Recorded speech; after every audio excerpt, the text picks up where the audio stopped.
Here we go. I have cats, so you might see them like coming by me too. Oh, right on. Okay.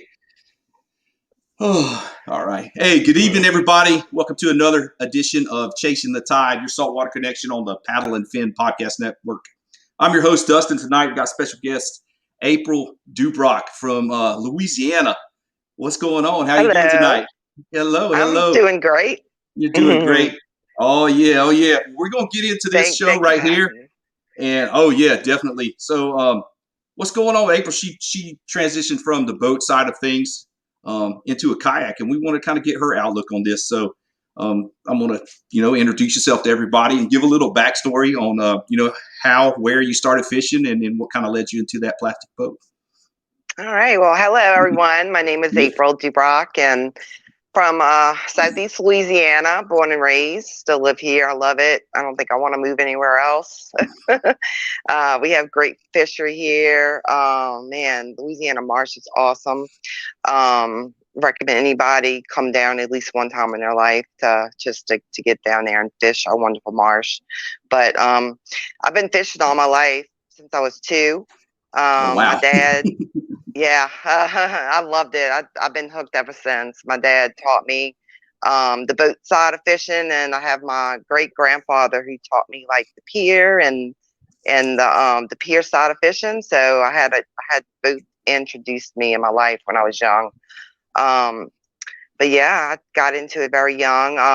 I started really doing a lot of fishing probably about 10 years ago.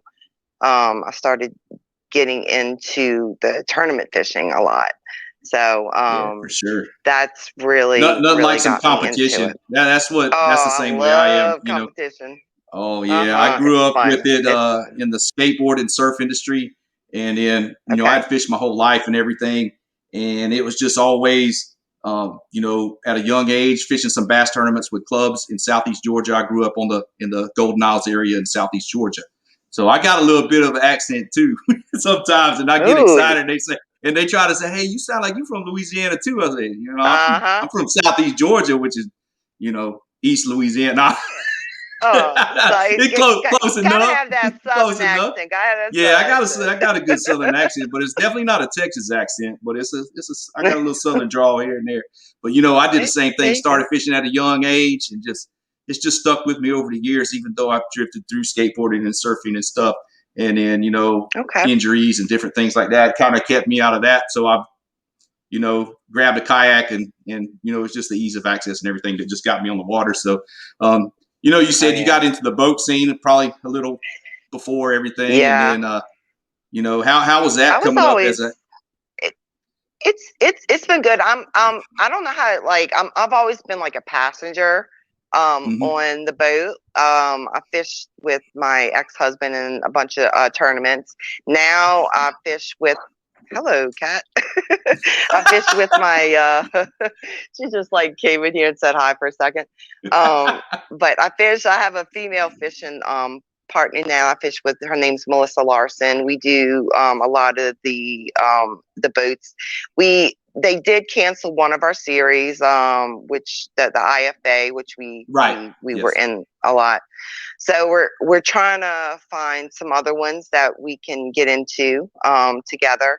But man, it's so expensive now. So, and that's Yeah. actually what kind of got me into the kayak The kayak side. Well, scene. we have some expensive Mm-hmm. entry fees too. I know we have one coming up this weekend. This episode will actually air after the fact, but it's $515, and that's not counting the big fish pot. And that's a team tournament, Right. so it kind Yeah. of drops it down a little bit. But being a bass fisherman, also that side of things, has kind of groomed me for those higher entry fees, because a lot of the national level tournaments are $150 to $250 entry fee for individuals, which makes for great Mm-hmm. payouts and a little bigger pot distribution, which is cool. Correct. But some of the grassroots club events, say like Bayou Coast Kayaking, that's one of the Yep. uh, Awesome. oldest groups in the country as far as kayak clubs, and they throw great events. I think Mm-hmm. you just ended up fishing one of those, didn't you? You just fished one of their events Yeah. recently. Yes. Yes. Yes. Yes. I did. I just finished that one. Um, my first one I fished was the minimalist, and Yeah. I think I got 18th, and I was the first woman There's what to qualify hundred for the and 40 something and anglers. yeah, out of Yeah. 100 and I think 48 or something like that, or Right. 120. So yeah, it was in the hundreds, and I wound up Right. getting 18th. So I And you qualified first for the woman to championship. qualify. And I'll Yeah, let the first one to listeners know a qualify. little bit about that tournament. There is that they give everybody the same lures, so everybody has the Yes, same box of lures. You run out of those, you can't same fish size. anymore. That's And right. it's a really cool concept. We had a series like that here called Saltwater Survival Hmm. Series, and they actually went back to just everybody can fish with whatever. But for I think 3 or 4 years, they had it where everybody got the same box of lures, and it was just pretty fun. It levels that It playing was. It was. field. It's really cool. But It's that's tough. awesome. That's a great finish.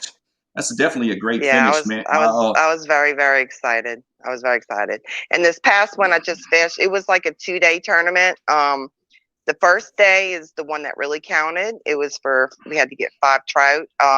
I got 18th, no, 19th place in that Yes. one out of 69. So, and then the day 2, I didn't do too well because I'm trying to learn how to fish for redfish because I've been fishing in the kayak for about a year and a half, and Yes. I've been learning. But boy, I got taste of humble pie when I couldn't get a red. Man, I caught one bull and that was it. You caught it And over, right? Yeah.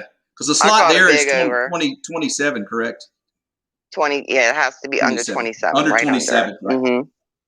Yeah. So, Oh, cool but deal. yeah, I'm having a blast. I love being in the kayak. It's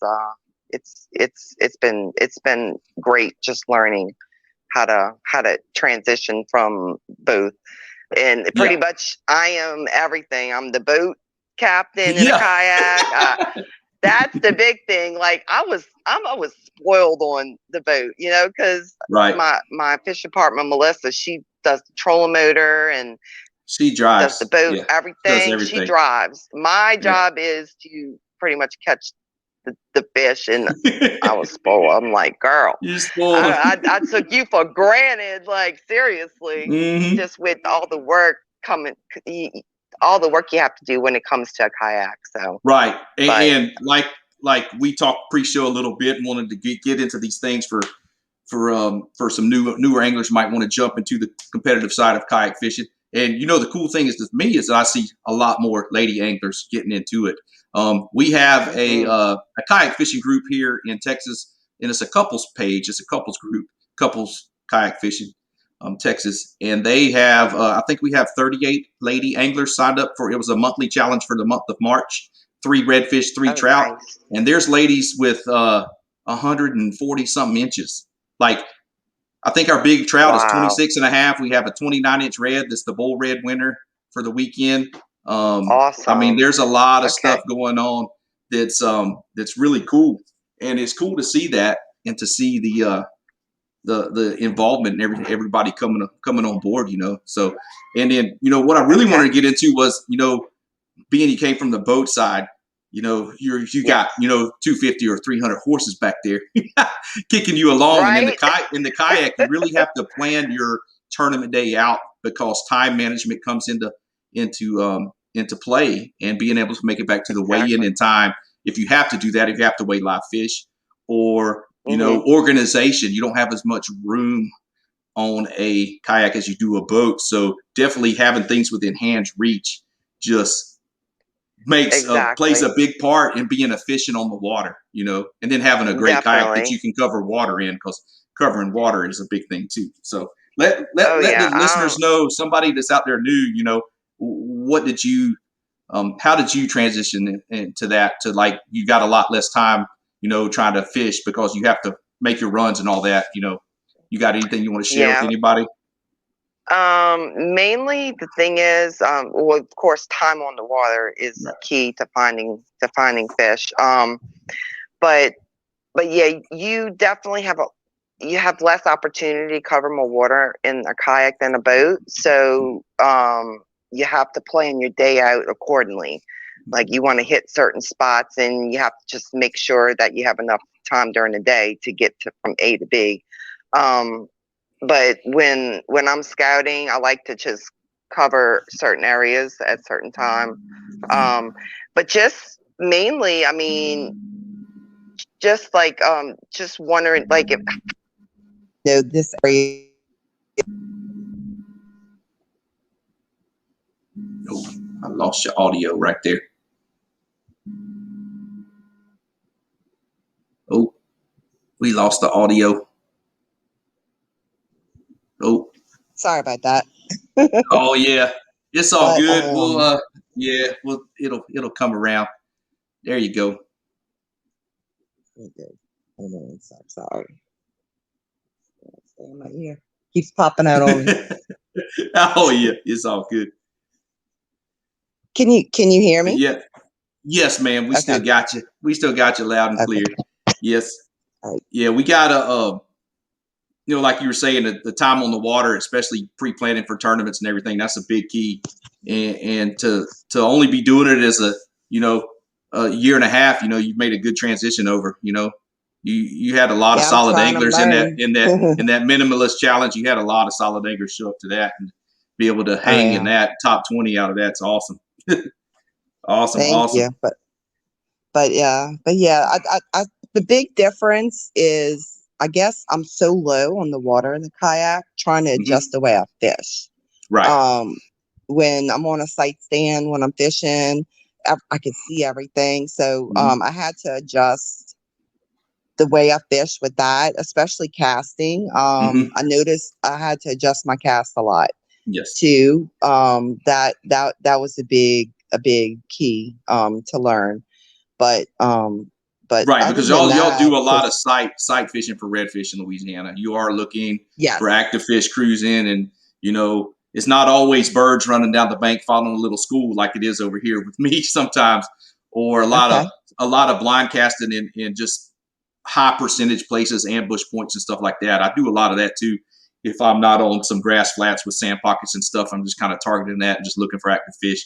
I kind of stand up and push pole around sometimes too, and kind of get a little higher vantage point. But like you said, you definitely have to adjust coming from the boat side, especially when you're used to a tower boat or a casting sightseeing. platform.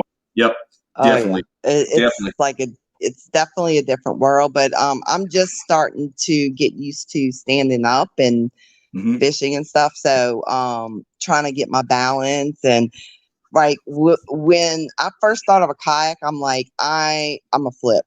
There's no way I'm gonna get in a kayak. Yeah. That was my first perspective, and boy, once I got on it, it's once you get your I guess your center of gravity in the kayak Yes. and you just don't move from there, it's fine. But anybody out there who is scared, don't be scared. Just get on there and do it. I'm one of them. I was scared. I'm like I'm clumsy, like straight up. I will trip over everything. I'm like, there's no way I'm gonna be getting this thing. I'm Klutz. gonna be going in the water. But yeah, you just have to do it because once my first time doing, I'm like, wow, this is awesome. It really is. I'm like, I'm my own captain. I go where I want. I plan my day where I want. And it's so beautiful on the kayak. You get into little bitty skinny Yes. areas Places the boats and can't. it Well, airboats can, but a lot of places the power boats can't. And oh it yeah, just you're you get that much skinny. closer to the action. I mean, Yes, I get exactly. eats where I'm drifting along and the fish are right beside me, and I just kind of drop my rod in front of them and get eats right by the boat. Sometimes Uh-huh. it's insane when And stuff like that happens. And then the top water blow ups when they just come out of nowhere right beside you and right. scare the crap out of you. Like, oh my god!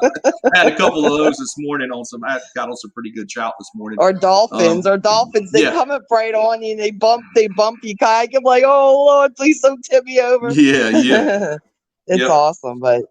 but Or the yeah, just alligators. oh I know, yeah, I had some encounter, but I'm like, okay, I'm gonna leave you alone. I'm just gonna paddle over here. You can have Yeah, that area. normally they'll just if you startle them, they'll shoot right under your kayak and stuff. And it's usually like over here is when it's during the mating season when they get a little aggressive. The males kind of get competitive and they'll like come out of the water, bam, and they'll slap their bellies and chest on the water and like growl at you and stuff. You're like, okay, I'll see you Okay, later. I haven't Or had the ones that. if I you haven't see had that like you experience. see like their tails coming out of the water and they're arching their back and their tails are coming up.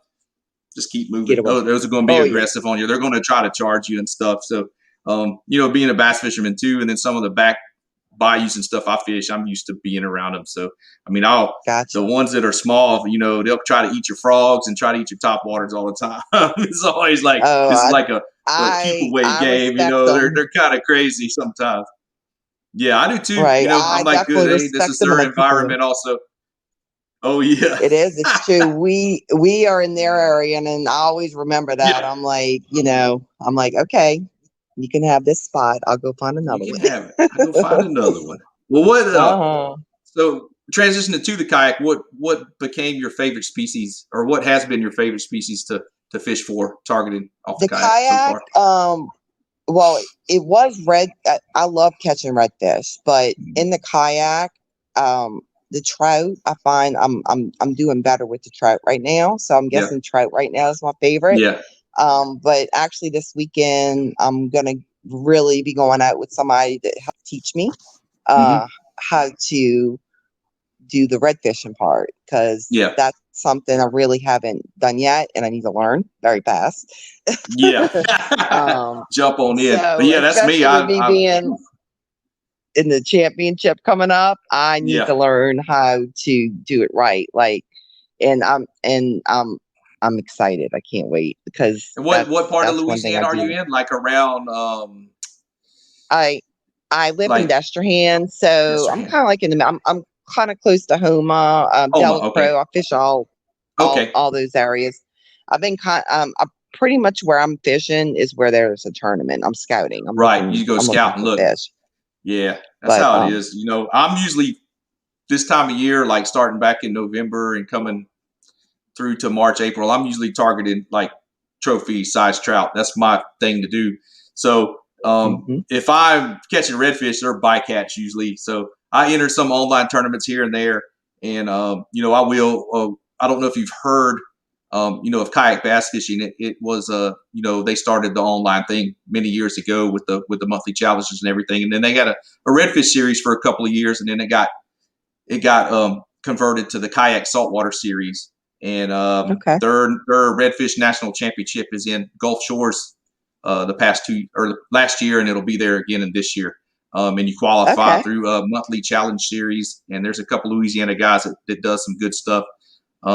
In Oh there's yeah, this put some good fish up, and then some Texas boys to fish the Sabine area have been putting up some good stuff. But I'm the communications director for them, so I'll be promoting it and kind of helping boost it and kind of grow the membership and awesome. see if we can make this work out, because we're hoping to have a couple live events on in each region. We have an Atlantic region and a Gulf region, and then what you do is your points from the monthly challenges, like the best three or best four, go, and then a live event goes, and then the championship goes, and then the top 10 overall go to an event called the 10. It's just like on the bass side.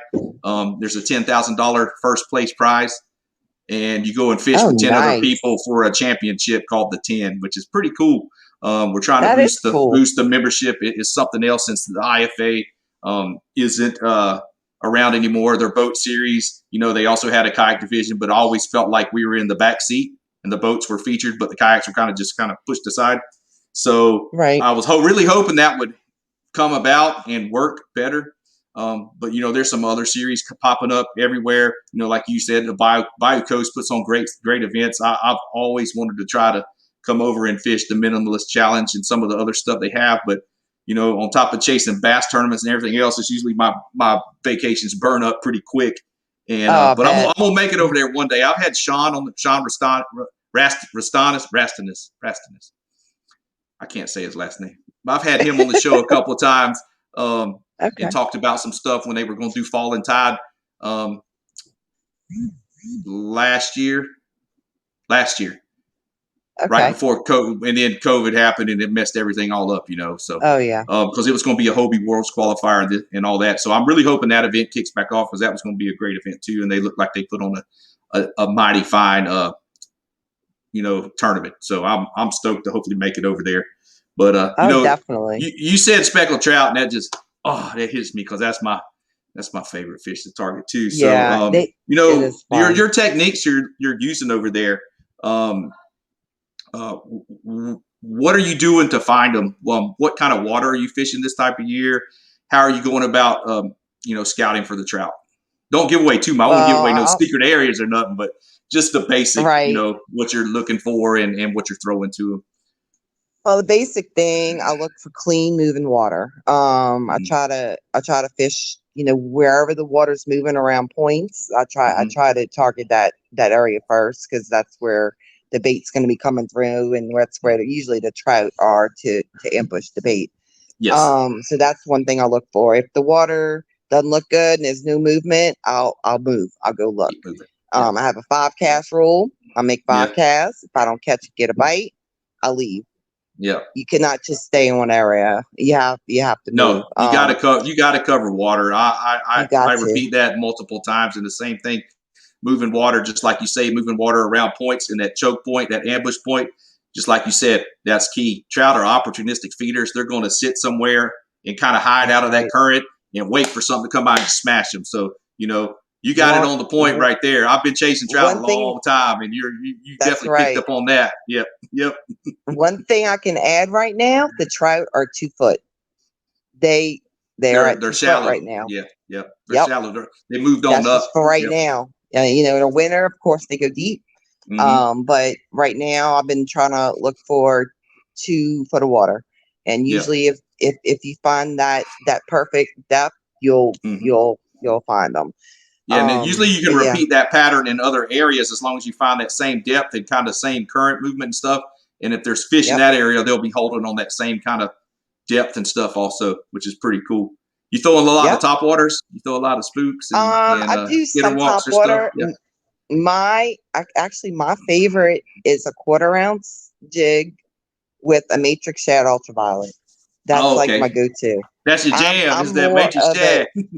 yeah. I love my matrix shad. I've been with them for a long time, but I shoot, I catch fish with them. Why go with anywhere else? So you But were with them like on the boat side and stuff. You had been fishing with that oh from the boat yes, side. So from the very beginning, yeah. oh, that's cool. I've always used it. And it's just the action that Yep. it has and the durability. I will fish with Yep. one lure all day. It's It's got a crazy. good thump. It's got a good wobble to it. The It tail, it's really got a good does. little. It swims really well. I've seen them. I mean, I have support from a company called Grande, and their swim baits Okay. are just great. I mean, and I know Matrix it's got some good stuff. My buddy Chris Castro has used them quite a bit and does really well with Mm-hmm. them. So, So I know that they make a great product and they swim really good. The action's great on them. So yeah, plastics, jig yeah, head, 1/4 ounce. jig. Yep. Yep. I have like a little finesse technique and jigging and when I'm fishing, I'm like kind of going against the current and against the Hmm. wind and then Hmm. throwing and then letting it come back to me because that's the way Naturally. they That's a swim. natural presentation. That's a natural Exactly. presentation. Yeah, if I can't set up the cast within like a 30-degree sweep into the wind or the current on what I want to target, I'd rather get Mm-hmm. blown all over in the wind to get that perfect cast Perfect because you can cast. find washouts in oyster reefs from, fishing stuff over the years. I pick up on stuff at lower tides and kind of mark them in my head or mark them on my fish finder. And I use my side Okay. scan when it's deeper to find the washouts in the reef where the fish are going to sit in the ambush point. And I can go there at higher tides and usually set up and throw right there and pick up fish. Boom. Like, Yep. especially this time of year on Corkies when the water's still a little below 70, they're still eating the Corkies and you count them down, just hover over the top of that oyster bed and just tink, tink, tink, and just doink. That's Uh-huh. what they were doing today. I had an incoming tide and we had a little more of a bull tide with the full moon. We had a front yesterday, so it's post frontal. The pressure was starting to drop, and they ate pretty Okay. good first thing this morning. So it's just like you said, just the way you set up and stuff into the current and into the wind is a big factor. Yep, Bait dang sure presentation is. is Yes, it is. definitely key. Yep, it Because dang sure is. these trout they will not eat unless you present it to them in Mm-hmm. a certain way. So a redfish, same way with a red too. Yeah. Actually, usually I find when the tide's moving really really well, that's when I'll get the good bite. But once that tide stops, Yeah. you can forget it. Yeah. You really got to grind 'Cause- when that tide stops moving, or you gotta really put it in front of their face when you High find a pressure. yeah, High pressure. high pressure is what kills it. You got to really downsize and kind of just slow stuff down. That's how it was today Yes. after the little minor bite in the morning when the moon set and the sun was rising, and then the bite just shut down. And I was like, oh, I got to put on a little plastic and just kind of slow roll it off the bottom. And then I Slow it. picked up a few more fish doing that, but they definitely stopped It's tough. eating top water. So I switched to that corky and smaller plastic, and they started hitting it on that little slower presentation. So it's pretty cool. Mm-hmm. Pretty Yep, cool. that's true. Cool deal. Well, what if you have an opportunity to have like a bucket list, fish off a kayak, what would you want to go target? Well, my bucket fish all time is a tarpon, Tarpon. but a tarpon, yeah. I mean, I don't know if I could catch a tarpon on a kayak, but that would be, I don't know. I don't know if people have. Yeah, they have. I can put you with somebody in Pensacola, Matt Van. He guides over there. He comes and fishes some of Uh-huh. the tournaments over there. He guides over there and can put you on one. Or Brandon Barton. He also does some good stuff over there in Pensacola, which Tarpon. isn't too far of a drive. And yeah, he can put you on some right off of Nevada and Pensacola. Even in a boat, like, Oh, just, even in I a want to boat is catch a tarpon. insane. I haven't Right. caught It's any just big some, ones. I've caught uh-huh. some juvenile tarpon in some backwaters and some snook, but I haven't caught Okay. anything over like 32 inches. But still, it's fun, But I'd Oh, definitely yeah. love to get I a just want to see 100-pound him class jump. tarpon off the kayak. Yeah, just get some runs and some jumps. Yeah, that'd be really cool for a Right. big one like that. Um, That, you that know, that is my dream fish. oh, cool. And it'd be in a kayak would be that much more icing on the Oh cake. man, yes. Yeah. It would take me for a good I mean, ride. there's a lot of good water there. Pensacola, Nevada area. They got some artificial reefs within like a mile and a half offshore, and they got great conditions a lot of times. So they have some pretty cool tournaments over there too. Offshore Okay. style for kingfish and snapper. I mean, they get tuna in close, they get dorado in close, mahi. They have a good time. Sailfish. They have some good stuff over there. Yeah, Okay, cool. definitely worth it to check out Definitely too, have because definitely you have to know check that out. yeah. Oh yeah. Shout out to my boys over there, Brandon and Matt. They're both on Team Torpedo also. And I will say that I've had a motor for 2 years, and a lot of our tournaments did go to electric motors are allowed. And I'm gonna tell you right now, pre-fishing with a motor and covering water is definitely a big help.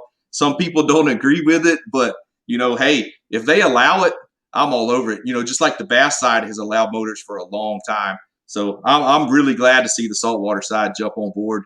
But the only thing that's made us have to do is we actually have a live well on the kayak. Okay. We have built a live well because quite a few of our redfish trails are live weigh in, where you actually have to Really? bring the fish in alive, and you get a half-pound bonus per fish. And if they're dead, Oh, nice. you don't get it. Yeah. Okay. Yeah, because Yeah. lately we've been doing the CPR CPR. Yep. with COVID and everything going on. Can't wait till all this messes over with so we can Oh, get I back to know it's normal been again. crazy. We're kind of back to normal over here. We've had some, meetups and stuff with the tournaments and all that, but you're still wearing masks and everything like that. But I'm ready for it. I think everybody is. Mm-hmm. We were just in New Orleans during spring break. That's one of my wife and I's favorite city to come visit. We love to enjoy the Nice. atmosphere, and then the good food and everything, and do a little gambling. Uh-huh. So we like to come Yeah. visit over there. It's a good time normally there on in the French Quarter. Have a good little time. Go check out some ghost tours and stuff like that. So we love Louisiana. I just haven't had a chance to fish over there yet. So I got to make that happen pretty Oh soon. I got to man. make a chance and happen soon, because I got a lot of friends Oh yeah. and a lot of team members that live over there. I'm the team leader for the Jackson Kayak for the South region. I'm on their factory team, and we got some Awesome. cool guys over there. Scott Myers in New Okay. Orleans, Chuck Bahan. I know he fishes some of Uh-huh. the Bayou Coast tournaments, and Yeah, I know Chuck. Uh-huh. yeah, Chuck's a good dude, and Okay. we enjoy having them on the team too. And I just got to make it over there. We're supposed to do a pack trip here and there, and then the hurricane happened last time we were supposed to have a trip. It's Always just something. it's always something lately. It's just like Always something. Of always something.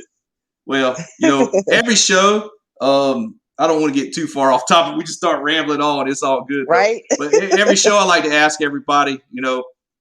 I like to do what's called pick three. Say Okay. you got 3 combos you can bring to target speckled Yeah. trout. I know you love that matrix shad, but if you're going to have 3 rods on your kayak, what kind of combos are they going to be? Spinning, bait casting. How's the setup? What lures are going to be on them? I am a spin reel girl. I don't Okay. fish with a bait caster. So I've tried bait caster. I had major surgery on my wrist, and it kind of puts a lot of pressure on my wrist. So I'm strictly a spinning rod girl. But mainly if I'm fishing trout, a 1/4 ounce jig head with the plastic on there.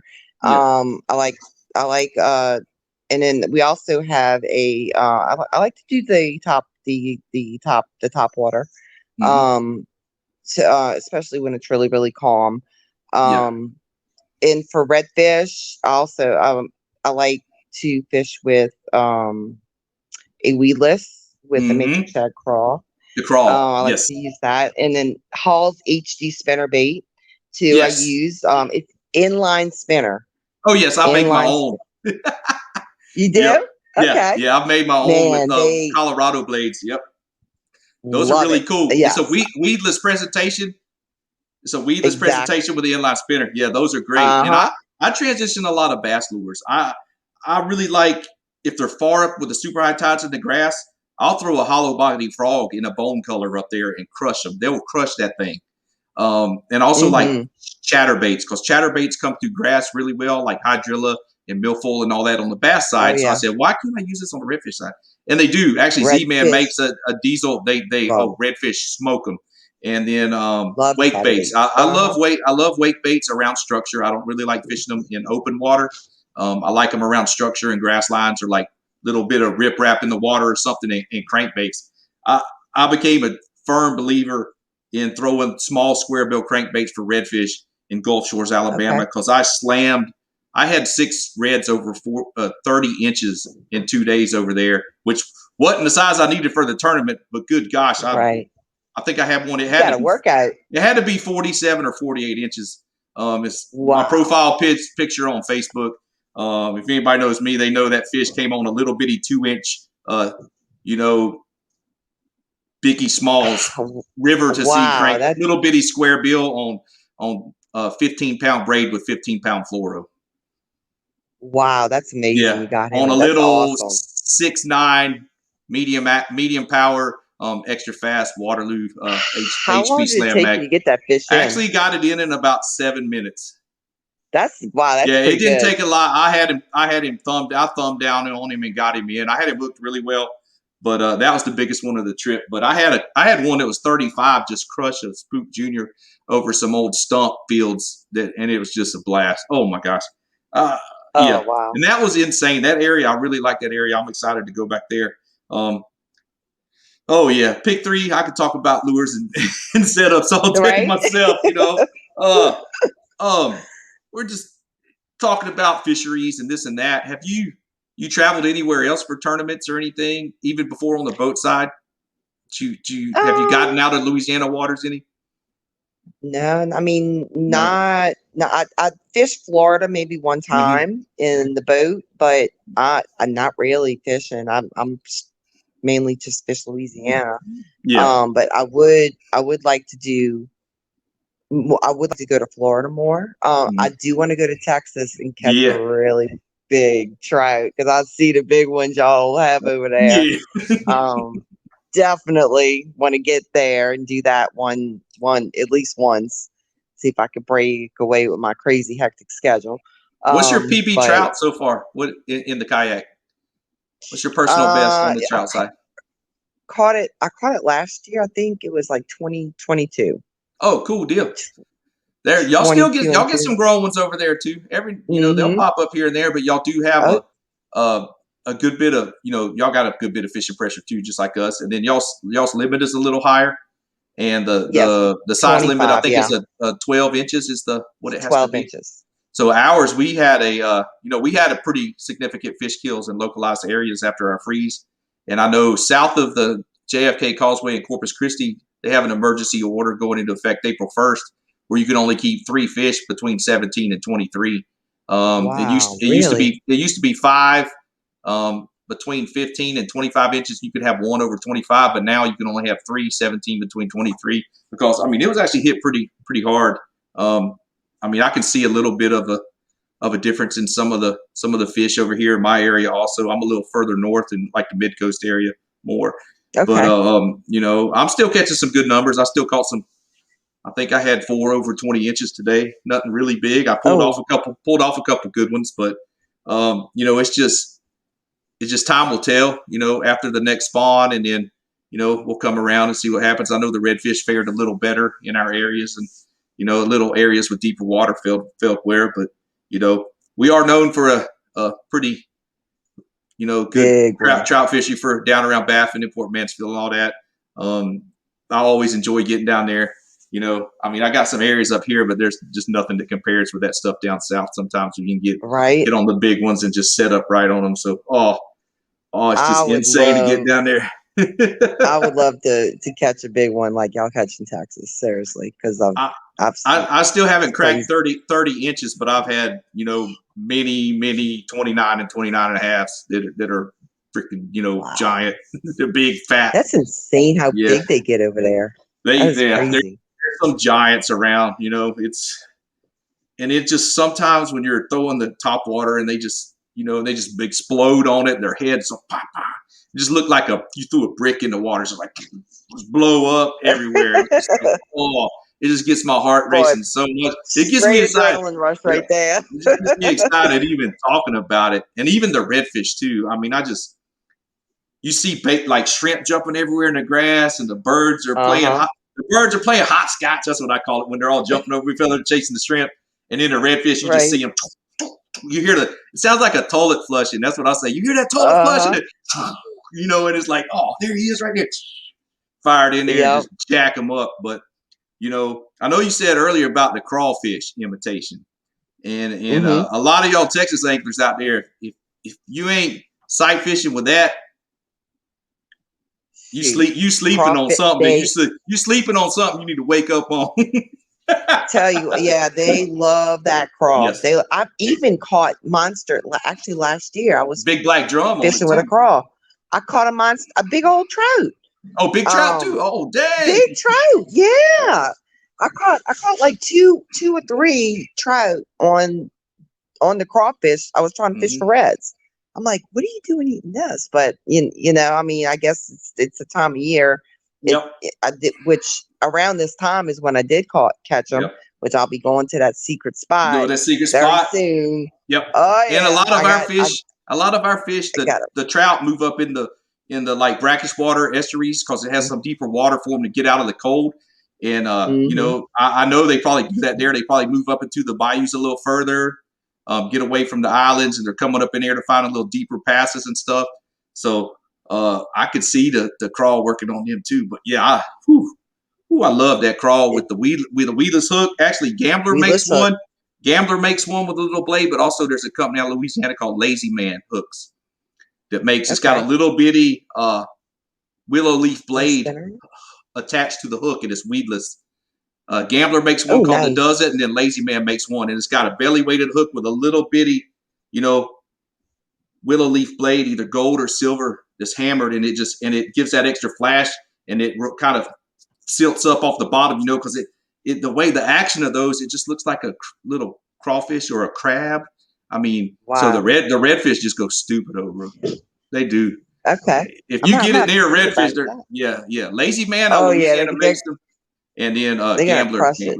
Yeah, they're gonna crush it. They really like those like the blue kind of green pumpkin and blue swirl, or like an oranges colored one. That's what they've been Mm-hmm. eating. That's what they eat over here. But I normally don't Uh-huh. get them until probably like late August, September, October, when they really start schooling up a little Okay. more. Well, I'll really punk them out with the crawls. Normally, like this time of year, when the water starts to warm up, I'm throwing top water all the time, pretty much. Well, hey, it is crawfish. It is crawfish season It too. is crawfish So season I there, though. Yep. always throw what the fish are eating. What the And fish usually eat. when I'm Yep. cleaning my fish, I'm gross, but I check what Check they their eat, and bellies. Yep. Checking what they yeah, match the hatch. That's a big key too. exactly. Yeah, you see them Yep, flinging little bitty shad everywhere. You know you need to throw a little bitty jerk bait or something or a little plastic. You know, you see them with their tail rooting all up in the air. You know they're digging something out in the mud. You got to put something down there and get to them. You know, you that's see them right. chasing mullet on the top. Hey, put that top water on and get after We're them on. or that big swim bait. You know, big paddle tail and get after him. Yeah, That's right. definitely match the hatch. That's a very smart thing to do. Is clean them up and check their gut. See what's in Yep. there. Definitely. Hey, I get in there and look at them too, because you'll be surprised what you find sometimes. A little Oh 24-inch man, redfish will have a 12-inch mullet in his stomach. You're like, oh my God, how'd you get that thing down your the throat? most craziest thing I saw was a baby nutria Oh in wow, and a big a old red. redfish. Yes, that was Dang. insane. That was the craziest thing I saw. Now I've Of course, actually you find little. witnessed a large bass, probably 10 pounds plus, come up and crush a baby duck, a little duckling. I've seen that Oh happen, wow, and you I've seen seen it? some snakes get smashed out of the water. Yep, I've seen that Wow, before too. But a nutria, yeah. If y'all don't know what baby that is, nutria, it's like what in the world does it it's look like? It looks like a little a little rat, a big old rat, a big old rat. Yeah, funky big looking though. old rat. Yeah, it looks like a Yep. big giant rat, like a beaver Just without a yeah, tail, you without a got big tail. you got to come to Louisiana to see what a nutria looks like now. They're still But rampant over there. They're still running around like crazy uh, yeah, I see them in the marsh everywhere, and everything. Yeah. Oh, everywhere. craziness. They Dang. multiply. They multiply fast. All right. Well, Big cool deal. time. Well, you know what? I really appreciate you coming on and sharing your Well, thank you for you know, having me. I appreciate. Yeah, transitioning this was over fun. from the boat side and everywhere, Oh and yeah, I was like, I told myself I got I'm to get some still a more. newbie. Yep, I'm get some still a more. newbie, You're but not a I'm newbie to fishing learning. though. Yeah. I'm having a blast. I'm You're not a telling newbie you, to fishing though. especially women. Women, Hmm. it's a really who like to fish and don't have a lot of opportunity. Get a kayak. Get Exactly. a There you kayak. go. Go explore. I don't even have a GPS hooked up yet. I go on my phone on my Hmm. maps and Yep. go from there. And you got to get out and do it. It's such a rewarding Get experience out. There's once you also a app called Angler. I get got the into little button right there. So it. you can Okay. click that. It'll actually track you GPS wise, and it will make a track and everything through the area you're in. And you can click Okay. and it'll log your fish catches, so you can go back and what you caught it on and everything, and it'll map out your trip. It's like a virtual logbook. So it's actually pretty cool. Or Awesome. you can Oh, download the I'm gonna have to Navionics. download that. Yeah, you need to check that out. You got to order the little Yeah. bullseye, but it works pretty cool. Or Oh, awesome. Navionics has a deal too that'll have pull up just like a lake charts map or a chart on the coast, and you can run a track and everything on it also, so you can actually figure out how to get back and forth. So that's all off of your phone also. That'll help you out. Cool. So you don't need a fish finder. You know. Well, thank you. I Oh appreciate yeah, that oh info. yeah. Anything to help too. I like helping everybody myself. I like to get Oh, involved. I like believe me, and then the I am whole totally open. I'm so humble, and the more information I get, the better. Just there makes you me a go. better angler. Well, that's That's cool. You right. jumped over into the kayak world. I'm glad to see a lot I more love lady it. anglers coming up It's and it's hanging it's with so much hanging with the fun. big dogs in the tournaments too. I'm So that trying, I'm man. It's stoked, tough. man. I'm stoked. Stoked on I'm that. telling So, you, it's whew, it's it's definitely a different world. Definitely a whole different world from the boat, but you it's a little more work, but hey, it's yeah. worth it. I love it. The I really camaraderie's do. good I too. There's a love lot of good meet a lot of it. friends and Oh, made a lot of cool people that's through this so far. call So my yeah, fishing family. That's yep. called my That fishing fishing family. family. Yes, ma'am. That's right. Well, cool. Well, we're going to wrap this up here. I want to thank you for coming on. I wanted to give you a chance to shout out, anything you want, sponsors or friend wise, right here. You got the Oh mic. yeah. Just want to say hi to everybody in Southeast Louisiana, all my old IFA crew. I miss y'all so much. I hope we can get something else going on, similar to the IFA. Definitely, we need to brainstorm on that. How to Hmm. get together at a lower I guess entry feet level that people can do. But yeah, I do miss y'all. I'm Missy Larson, my boat girl. Hey, and all my new friends that I'm meeting in the kayak world. And I want to give a big shout out to God. He's my number one. He's my number one, and he's my number one Amen. sponsor, Matrix Shad. We got Power Pole. We got Optima Battery. Ceto, need Ceto. Cover on the water, and Hall's HD spinnerbait. And yeah, that's it. I There you just want to go. say thank you for Big having me. I big appreciate shout it, out. and Yeah, we appreciate you coming hope to on. see you soon in Louisiana I hope so. fishing. So I want to give a shout out to all the listeners tuning in, and the show wouldn't be possible without everybody listening. And the show sponsors, I got Waterloo Rods to give some show support, Truchador & Co. here, another local Texas company. So thank you all for supporting this podcast, Chasing the Tide. And, look forward to another episode soon. And hopefully I'm going to catch up with you over there in Louisiana one of these days. But keep That killing it on sounds the good. tournament trail. I hope you do well in the championship Thank for the Bayou Coast. And, thank you. props for I'm gonna coming work on. hard. And there you go. There you go. So we'll, Work hard, do my best. That's all I can do, yes, and have ma'am. fun, So for especially. sure. So Yeah. yeah, everybody, thank y'all for So, tuning in, and we'll catch y'all next time. Later. all right. Later. Bye.